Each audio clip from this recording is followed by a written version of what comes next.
All right, now to our first conversation. Improving ease of doing business in Nigeria is so top on the agenda as Nigeria looks for a lasting solution to its myriad of economic challenges over the years. Well, joining us now for this conversation is Mr. Collins Nwebu, who is the President, Harvard Business School Association of Nigeria, and Chairman, Signal Alliance Technology Holdings. Joining me right here in the studio. It's great to have you. Thank you very much. So, quite interesting times. We're seeing every country trying to beat inflation at this time. We're seeing countries like the US, the UK, they seem to win that battle, at this time, getting closer to their 2% target. But we're still far off from our targets at this time. So, we've seen the central bank raise interest rates by over 600 basis points this year already. So, it's a high interest rate economy, at this time. I'd like to know how your members are navigating this cost of credit. It's really expensive borrowing at this time. Yeah, it's expensive borrowing at this time, and it affects everybody, whether you're an individual who shops or a company that wants to borrow money. But the CBN thinks that you need to raise interest rate to fight inflation. And that seems to be the global standard for fighting inflation. So they had to raise this. I understand them raising it.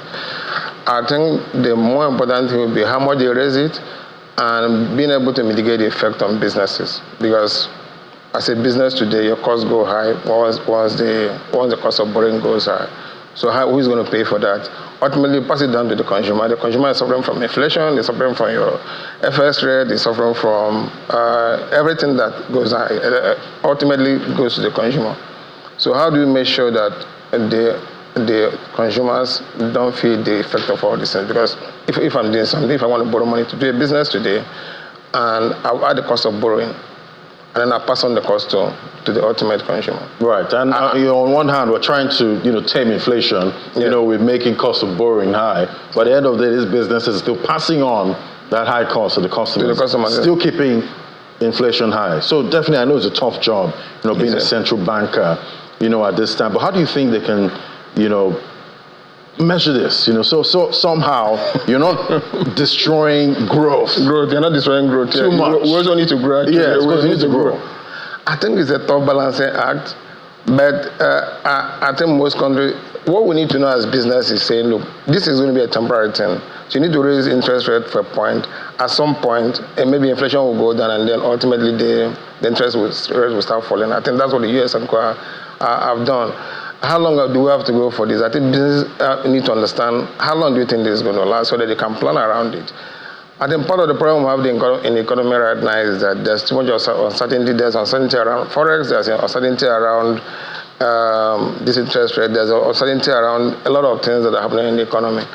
And most people are just feeling the pinch of this uncertainty. Once there's a bit of stability around things like FX, and then you reduce the inflation a bit, I think things will get a bit more certain for people. It will not solve the problem, it will not solve the pain. At least people need to plan a little better. But in your opinion, how resilient do you think businesses in Nigeria are, at this time, managing this high inflationary environment, high interest rate, and we're also seeing demand destruction? Look, there's a consequence to every reform. What you need to do is to reduce the negative consequences. We're just going through a lot of reforms at a very fast pace, and each of them has consequences. And I think that I don't know whether it's sequencing or execution. The negative effects have come too fast and too furious. And then whether you're a company or an individual, everybody is feeling it. This is not the first time we've had reforms. Obasanjo did reforms on telecoms, he did reforms on pension, he did reform on the health management system. And those things, we've seen the good effect of them over years. So reforms are not bad in themselves, but I think sequencing those reforms to make sure that you understand that the pains will come, and then learn how to manage those pains. I think that's the most important thing. Right now, people need to understand that the government is there for them to mitigate these pains. Companies need to understand the same thing. So I'm sure that I hope that there are programs to mitigate the cost for companies, because you don't want the companies to die. A lot of companies are going to die because of this. Some companies are leaving Nigeria because of the uncertainty and the cost structure for the business. And you don't want that to be the narrative for your reforms. Right, and someone I spoke to earlier did say this is somewhat a global, phenomenon. Right now, we're seeing companies leaving one place to another, trying to get a more business-friendly, environment. And you did mention the multinationals, the exodus, of the multinationals. At this time, we've seen over 6 actually leave in just the first half of 2024 right now. But leaving is one thing, filling the gap is another thing. Do you think Nigerian businesses or business owners can somehow, get into the shoes of these companies that are leaving at this time? Now, some of these companies leaving are globally quoted companies, and these days shareholders are very impatient. If you're a CEO of an international company today, you can't come to them and tell them that, look, we're losing money because we're in Nigeria and we have the patient with Nigeria. But their shareholders will not accept that. So some of them will make some decisions, sometimes that will not favor you when things are down. But if things get better tomorrow, they'll come back, obviously. The companies that are taking over from them sometimes don't have the same kind of pressure. Some do, some don't have the same kind of pressure. So there will always be somebody who, when you leave, another person fills the gap. So I think that some of them, the gap will be filled. But if a company leaves, their whole value chain in Nigeria gets disrupted at that point. The new people that take over, it took a while for these new companies to create their own value system, their value chains, and then make sure that the partners, for instance, the partners that were doing business with these people, the consumers that were consuming their products, settle down all over time.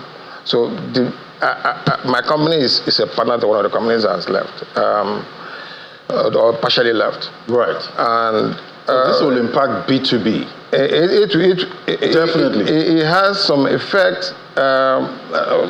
First of all, the company was growing in Nigeria, okay, and the part leaving now is a sign that there was growth. And if they leave, it indicates to a lot of their entire audience in the world that this is not a good place for you to go because it's not a growth market. And everybody wants the economy to be a growth market so that the right kind of people will come. Whoever replaces these guys, okay, but those people could also have come and then this will stay. And then you have a bigger economy. We just need to grow the economy and make it comfortable for everybody. Not that some people have to leave before others can come in. That's not the right. Right, because exits are fine, but we don't want exits completely, out of the market at this time. All right, talk to me about how you feel the government can handle this situation in the short term, because I'd like to, get your feel on hope, at this point. Seeing the body language, of this government, so far. Do you see light at the end of the tunnel when it comes to the Nigerian economy? I think at some point the economy will be okay. I think the most important is to make sure that it's a shorter time than what it normally take, so that people can have hope and recover. The government also has to show sign that they understand what the people are feeling. Sometimes the body language is important. As of today, my company has suffered from effects. We're suffering from inflation. We're suffering from all this stuff. The government is a shareholder of my company. When you pay corporate income tax, it means that government takes a part of your earnings. And normally your earnings are owned by shareholders. So government is a shareholder in every company. And talking about company income tax, we've seen that drop in the first quarter of 2024. Why will it not drop? If I made FX losses, for instance, in last year, it will eventually affect my profit. And that profit I share with government. So if my own falls, government will fall. Government cannot expect that this at this point. Actually, government should make a provision that this is going to happen, because companies like MTN, look at the kind of losses they are declaring. How much tax are they going to pay? They're not going to pay a lot of taxes. So we have to take this as part of the consequence of the reforms. And government is a shareholder in our company, so they should take part of the heat. Right. But I think that ultimately, I would love to see government has a plan to reform taxes. You have to reform those taxes. You cannot keep beating the same time. I think I would like to see reform in taxes. They set up a group, a committee to reform taxes. I think they finished their work. Government has to move forward with whatever they recommended and quickly reform the tax system so that the burden will be less on everybody. And they can increase the tax bracket, and then maybe the money will start increasing, their income will start increasing over time. But right now, it will be unfair for government to think that we are suffering and they have to tax us more. That's not going to work. Because it'd be nice, seeing the likes of, Tesla, Nvidia, you see how many billions they pay, in company income tax, and the government, smiles to the bank, but they need to make that we have to make the money enabling first. environment. Yes. These companies have to be profitable, going forward. So, Yes. Looking at 2024 so far, first half is technically over. At this time, do you see any kind of soft landing, for the Nigerian economy in 2024? I'm not a soothsayer. Right. So I can't really say. I had thought when the reform started last year that by the second half of this year, we will start seeing some level of stability. I think the most important is to get to the point where we feel we're at the bottom and we can only come up. Okay? Because as a business person, you need to know that at this point we've seen the worst, so that we can now start coming out of. It's not as if things will not just get better, but you know that you've seen the worst and gradually you come out of it. I think we have to get to the point where we see that things have stabilized and then we start getting out of it. I hope that happens this year.